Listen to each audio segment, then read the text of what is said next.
Good evening, everyone. Welcome to our June edition of the County Country Advisory Committee. And for our meeting, as always, we'll have our call to order and our flag salute, then some announcements. The League of Women Voters of California here to give us a presentation about their new chapter here in Santa Clarita. And it'll be presented by Patty Robinson, the director at COC, and I'm sure we're going to learn a lot, and hopefully we've been talking, maybe the partner on some of our forums and other things that we do. So I think it'll be a good presentation, and I think you'll enjoy hearing about it. Then I want to talk a little bit about California new water rationing laws and how they're going to affect you, or how they think they're going to affect you. Probably not anywhere near what they think is going to happen. It's really going to happen, but I think it's something we should be aware of, because some of the things coming down from Sacramento are really bizarre. That's about the only way I can put it, and we'll go for it. Then I want to talk about the last City Council meeting, because the last City Council meeting was really interesting. It was one of the council meetings with the most items on the agenda they have all year long. They made decisions on every single special district. They made some ordinance changes. They approved the city budget, and they approved all the new fees. And they set a record time to do that, as the whole meeting was 1 hour and 8 minutes. And things like the consent calendar got approved in 16 seconds. Okay, and so I'm really remiss that we don't see more activity out of the council. We don't see nobody asked any questions at all. And so I'll open up the budget, and I'll open up some of the things, and I'll show you some very obvious things that we should have had questions asked about. And it was the first reading, so there's going to be a second reading at the next council meeting, and maybe at the next council meeting we should go there and ask some questions. Then our version of public participation, next meeting preview, and then the meeting will adjourn promptly at 9 o'clock. Well, you know that every month I look for something spectacular or something out of the ordinary that's happened, where I can talk about somebody standing up, being a hero. And normally it's they stopped a shooting, they saved somebody's life, they put themselves out. But all of a sudden I started looking at the at the internet, and I started seeing things of just ordinary people taking extra time and doing extraordinary things. So tonight I wanted to talk a little bit about the gentleman, Louis Jordan. He's the gentleman on your left, and he was there to pick up his mother, and he was just standing here watching this lady sitting at a bus stop in the sun in a wheelchair. And at the same time, off to the side, that officer was watching him watch the lady, and didn't know what was going on. So he looked at it and he said, "This is just not right." So he ran back to his vehicle, and he picked up an umbrella, and he went over and provided shade for this lady, and then found out the bus wasn't going to be there for 1.5 hours, and stood there for 1.5 hours providing shade for this lady in a wheelchair. So it's, sometimes being a hero, as far as I'm concerned, is just doing something really nice for somebody, and it shows that you can be a hero in different ways. So not to be outdone, I looked at this guy, Bilal Quintine, and he turned around, and he happened to be at a place where he saw a lady in a wheelchair. She was in a power chair, and the battery was dead. Okay? So she was asking if someone could help her to get home. So Bilal got behind the wheelchair and pushed her all the way home, which is about something like, as I read the article, something like about 1.5 miles, he pushed her home. So you know what? You can find heroes all around us sometimes, that just ordinary people do extraordinary things, and extraordinarily nice in when you don't really have to, but it still proves there are heroes all around us. And so, Judy, would you lead us in the Pledge of Allegiance? Oops.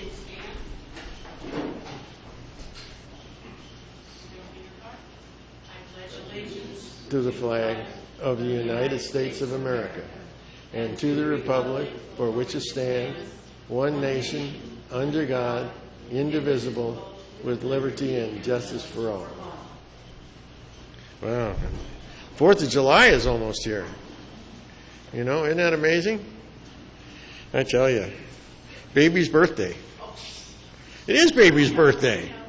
I'm going to take her to Newhall again and show her all the people that are out celebrating her birthday. That's right. And she's going to be a teenager. Probably going to get to be one of those, you know, it's terrible. Huh? Oh, yeah. She's.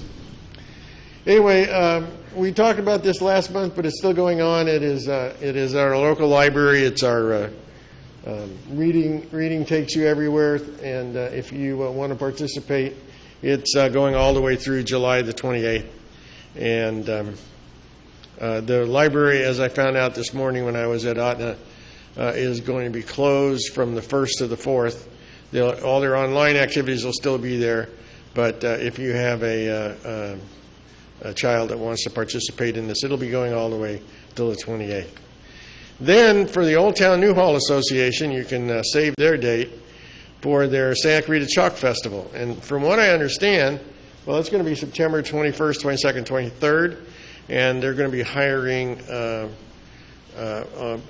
probably right at 8 professional chalk artists to do their thing, and then they're going to be providing places for the amateurs to either get down on their hands and knees, or for some of us that don't want to get down on our hands and knees, they'll be providing tables with special paper that you can do artwork on. But it should be really great. I was just talking to my granddaughter at her birthday dinner yesterday, and she is an artist, and she was talking about the one that they just had out in Simi Valley. And so she's probably going to show up for this one as well. But it should be we should have a good time, and it's right there on Main Street. Then coming on June the 29th, you know, with all of the stuff they do in Newhall, we get in Canyon Country one event a year, right? Summer Bash. And I thought it was interesting because the Summer Bash picture this picture came off of their internet site. The city's internet site, it showed 2 little girls playing in the sand. And I heard today that in Newhall, there's going to be, they're carting sand in Newhall. So you remember last year they said, oh no, they didn't want to bring sand in because it's too hard to clean up. Remember that? Remember that story? So let's see what they do this year. And if there's no sand here this year, I don't know, we ought to go protest around the sand in Newhall. I mean, everybody's protesting for everything anyway. Why not, you know, have a little fun too? But my favorite is Rubber Ducky.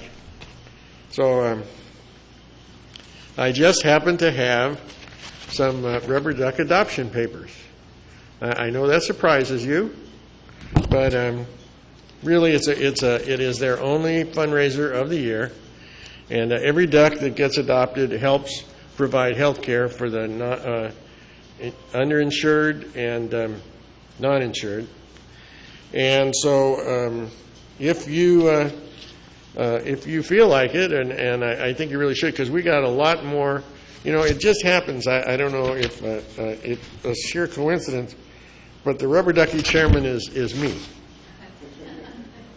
And so what we decided to do this time is we've increased the number of prizes for the final race. We're going to have prizes for the heat races as well. The ones for the final race, there's going to be 4 monetary prizes, starting at $2,000 and working its way down to $500. And then we're going to have prizes for the heat races. And there's going to be a special race for the kids where they get to decorate a duck and then have their own little event. So we're trying to have more stuff going. But the whole thing is that if you are in any nonprofit that wants to help us sell duck adoptions, Sam Dixon will give you back 20%. So I have lots of adoption papers. Take one or as many as you like, and if you need more, I bet I can find more available. So there we go. What was the date on that duck Right. You know, I always forget to say that, right. The duck event is on October the 13th at Bridgeport Park. It'll be 11 a.m. to 2 p.m. And we're negotiating now as to what kind of bounce house or what kind of rock climbing wall we're going to have for the kids. But it should all be there. And then they'll, of course, you can see Dorothy Dixon Duck in all of her feathered glory at the 4th of July parade, where they're going to have a 4th of July float. And so you can see her there, or if you just want to wave to baby and say happy birthday, you can do that too. October 13th at Bridgeport Park, 11 a.m. to 2 p.m., and that's a Saturday. So do we have any public speakers for tonight?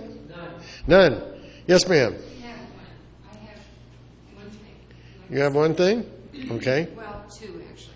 Two things. I'd like to qualify what I said about the homeless in Santa Barbara. What they didn't like was a lot of these campers and these trailers and things were parked on the street, and people were complaining, and so they said, down. We're going to get... Just the slider. We're going to have these people in parking lots, and it's safer there, and they will be safe there. So I'll get that article for you. And the other thing was the sanitation district. I have been having arguments with them several years about how much water is used outside versus inside, and they said, oh, well, this amount, they just come up with an arbitrary number. And so about 4 years later, they came out, after you complain enough, they come out with a little more reasonable number. And, of course, you can have a separate meter if you want to do that, and you'll know the exact amount that's being used on your property. Thank you. Okay. Slide her back. Okay, so next meeting, I know we're going to have the Boys and Girls Club here to talk about the new director will be here, and he's anxious to tell us about his new ideas and how he's going to push the Boys and Girls Club forward. I do have, just if you want them before you leave, remember to pick up some rubber ducky stuff if you want it. And also I have the Women League of Voters applications if you care to join them. So I want to thank all of you for choosing to attend the County Country Advisory Committee, and I hope to see you back in July after the 4th of July parade.